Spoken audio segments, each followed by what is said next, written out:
This adventurous story begins with a man named Lin, who is being woken up by his lover, Isel. In fact, Lin had to attend a grand feast at the kingdom of a very powerful king. The king had given Lin the opportunity to become his right-hand man at this feast.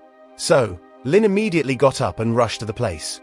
First, he went to his mother, who was the king's second wife, but the king had never accepted her. His mother asked him where he had been the entire night, but Lin lied and told her he had been praying inside the church. Although Lin's mother knew everything, she didn't say anything. Lin's mother then told him to go to the king's feast, but she herself did not join it. After Lin left, his mother blindfolded her eyes and began performing some black magic, writing a letter. After writing the letter, Lin's wife stamped it with a green stamp. What kind of black magic this was, we will find out later. Meanwhile, Lin had arrived at the king's court, where the king seated him with full respect as his right-hand man and asked him to start the feast. However, before that, the king asked Lin to tell a story of bravery. But Lin was very nervous because he had never done anything brave in his life and didn't know what to say. At that moment, the doors of the palace opened, and the Green Knight appeared, riding a horse. The Green Knight approached the queen, the king's wife. To everyone's surprise, the Green Knight held the same letter that Lin's mother had written earlier. When the queen opened and started reading the letter, an unknown spirit, the Green Knight, possessed her. The queen began speaking in the voice of the Green Knight, saying that she wanted to play a Christmas game. In this game, whoever could defeat her would receive her most powerful weapon, but the winner would have to come to the Green Chapel the next Christmas. After thinking for a while, the king decided that Lin was the only one who could handle this. He handed Lin a sword and sent him to face the Green Knight. Lin, not understanding what to do in this situation, was left in confusion. That's why Lin started swinging the sword blindly, but the good thing was that the sword directly struck the Green Knight's neck, killing him instantly. According to the Green Knight's challenge, Lin had won, and now the Green Knight's most powerful weapon had become Lin's. However, the condition was that Lin had to come to the Green Chapel next Christmas, where the Green Knight would take his life.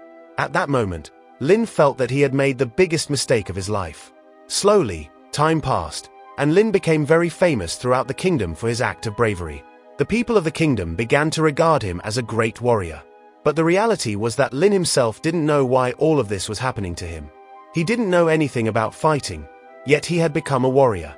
As Christmas drew near, the king informed Lin that he would have to go to the Green Chapel and fight the Green Knight once again. If he didn't, the Green Knight might curse the entire kingdom.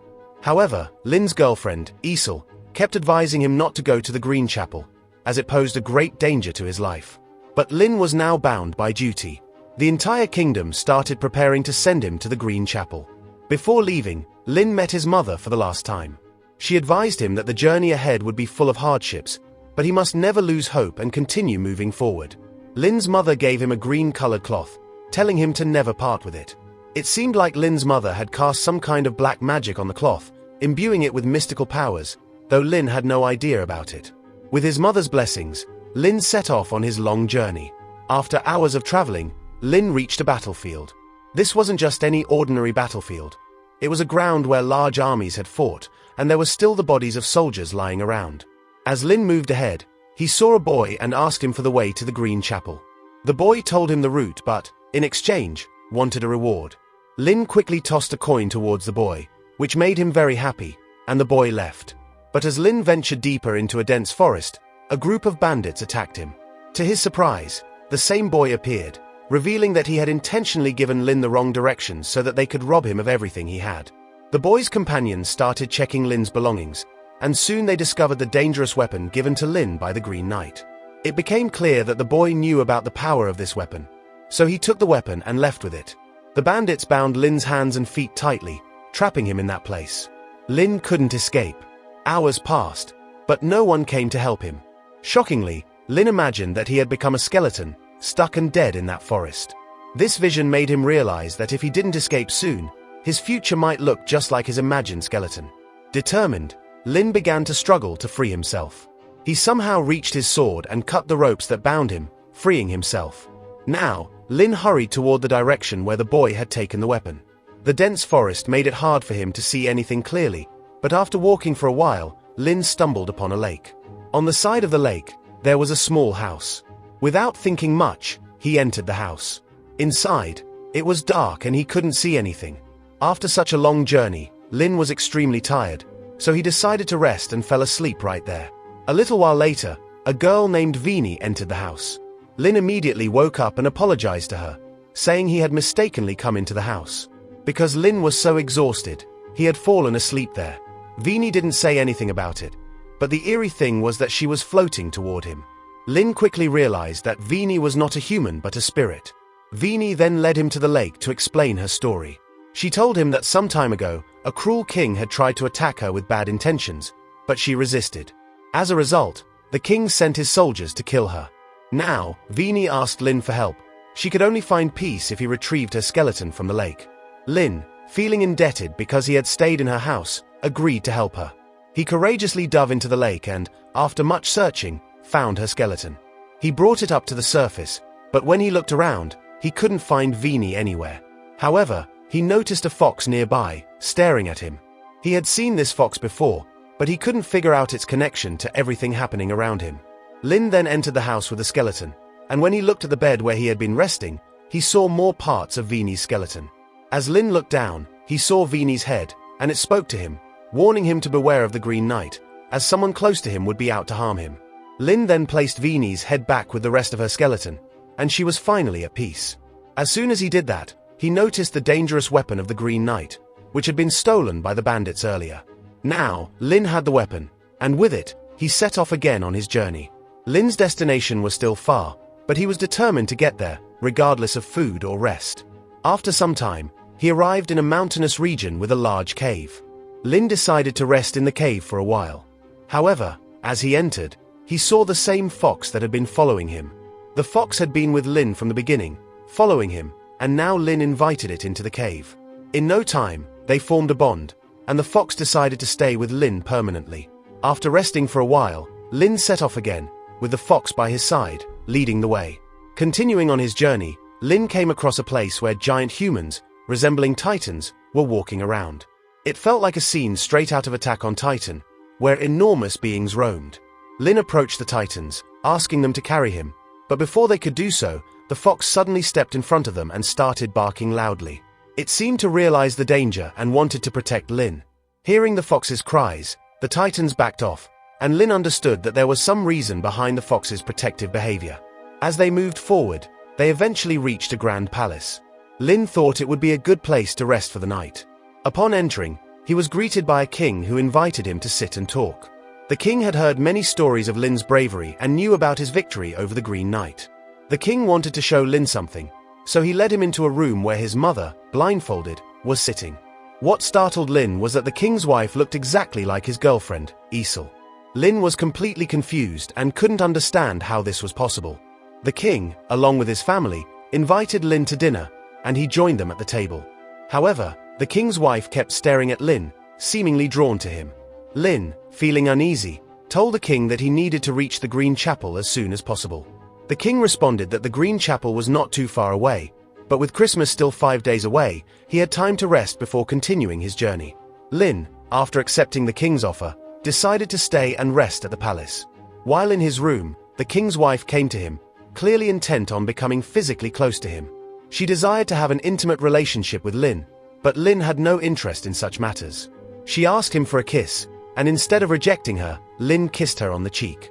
The king's wife then noticed a locket around Lynn's neck and asked who had given it to him. Nervously, Lynn claimed he made it himself, but the truth was that it was a gift from his girlfriend, Isel.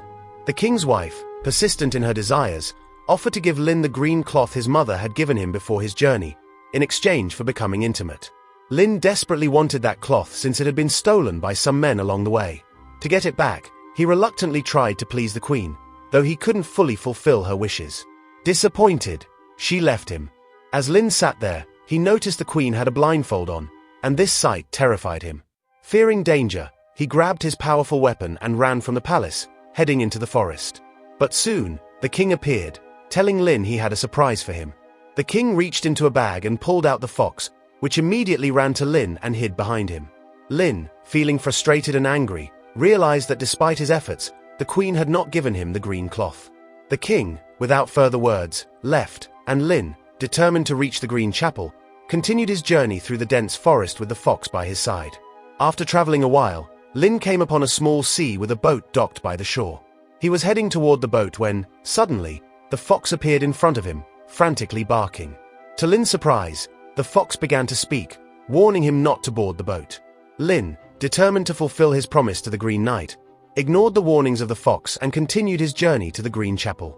He arrived after a long and treacherous sea voyage, where he found the Green Knight asleep, as Christmas was still a day away. Lin waited for the next day, preparing himself by placing the dangerous weapon given to him by the Green Knight in front of him. When Christmas finally arrived, the Green Knight woke and picked up the weapon to fulfill his part of the agreement. He approached Lin, who, following the conditions of the deal, bowed his head, ready to face the strike. However, at the last moment, Lin was overcome by fear and ran away, unwilling to sacrifice his life. He quickly mounted his horse and returned to his kingdom. Back home, Lin was treated by his mother for his wounds, and soon after, he reunited with his lover, Isel. Their reunion was filled with joy, and they became physically intimate. However, a major shift occurred within the kingdom when the king passed away, and Lin was crowned the new ruler. With this newfound power, Lin became more arrogant and distant. He fathered a child with Isel but later married a beautiful princess, believing that only those of noble birth should carry on the royal bloodline. As Lin's arrogance grew, he raised his son with a harsh focus on the art of war. He even took his son to battle, where during a fierce conflict, Lin's daughter tragically died, and he lost the war. This loss, combined with the growing consequences of his actions, marked a turning point in Lin's life and reign. So, when he returns to his kingdom, the people start speaking ill of him. The entire public no longer wants Lin to remain their king. Amidst all this, Isel stands watching, enjoying the situation. She feels that Lin is getting what he deserved for what he did to her. Slowly, Lin's control over his kingdom begins to slip away. In no time, Lin's second wife gives birth to a daughter, but due to Lin losing control over his empire, his military power also weakens. This causes him to learn that a large army from an opposing kingdom is marching toward them. Consequently, Lin's entire family abandons him and flees, leaving him completely alone. Lin now fully realizes his mistakes. At this point, Lin is still wearing the clothing his mother had given him, but now he decides to remove it. Immediately after, his head is severed and he dies. However, suddenly Lin wakes up, and his eyes open. It turns out that he is still in the same place, where the Green Knight had been about to kill him with a weapon. He had been imagining all the possible outcomes. Lin realizes that if he runs away from the Green Knight, even worse things will happen to him. So, he decides to take off the clothing given to him by his mother in front of the Green Knight. Lin then tells the Green Knight, "Now you can kill me. I'm ready for death." Surprisingly, the Green Knight doesn't kill him.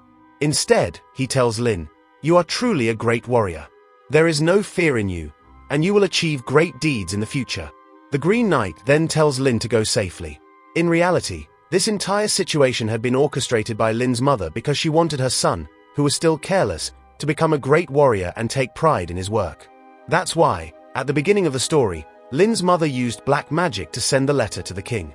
The Green Knight, in a way, was also created by her magic to teach Lin his true worth and help him become a better warrior. When Lin returns to his kingdom, after the king's death, he ascends to the throne. But now Lin knows what he must do. And then, he decides to become the best king ever. With that, our adventurous story comes to an end.